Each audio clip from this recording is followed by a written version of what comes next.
What's up, peoples? This is Mr. Brandon here, and today Rob Papen released RP Distort. Thank you, Rob, for this wonderful unit. It is a really great distortion unit, and it's so much more than that, as it says in its description. But anyways, as soon as I got Distort, I added it to my rack and started plugging it into a bunch of different devices, and started browsing through the presets. Was so inspired, and I just had to start from scratch and create something of my own, and what I came up with was Distortion and Response. If you're familiar with call and response, it's a technique used in a lot of music writing, especially for bands and orchestras and music that's written like that, where one instrument will play a line and another instrument will play a similar line and kind of talk back. So this is what I did. It was distortion and response, and I'm going to be feeding it off of drums in this video from this Dr. Octarex, some of the dubstep loops. Anyways, what this does is it feeds off of the hits in the drums, and it creates a distortion and responds to those hits. So that's how I get distortion and response, similar to call and response, but this is just a little bit dirtier. Anyways, I'm going to play the loop dry so that you can hear what it sounds like. Let's go with slot 2. Let's listen to that.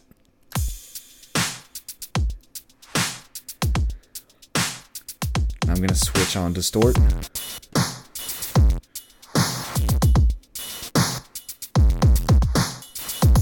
So you can hear that it creates that distortion response, just like I described.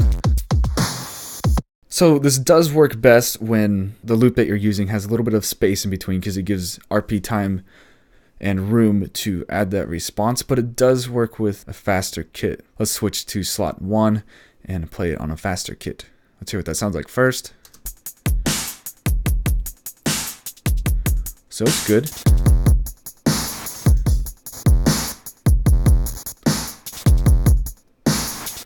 Beefs it up a lot. Let's go ahead and switch the slot. This is one of my favorites. Now let's switch off Distort.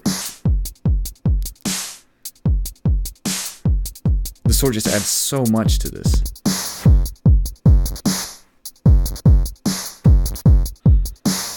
That's all there is to the sound. I'll go over a little bit of how it works. First thing that I set up was inside of this distortion unit, I turned the type to squarify.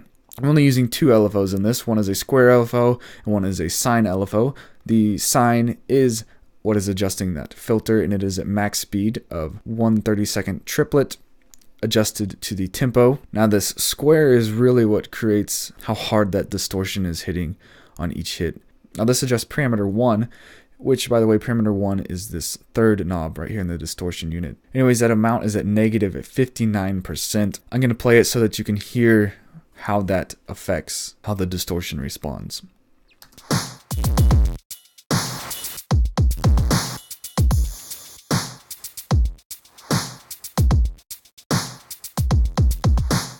So that's really all I have to it, other than some filter changes in here. But anyways, there's a link to download this patch for free in the description. I really want to share it, and I hope that you guys can find some use. And that's all I have for today. Thank you guys for watching, and I'll see you later.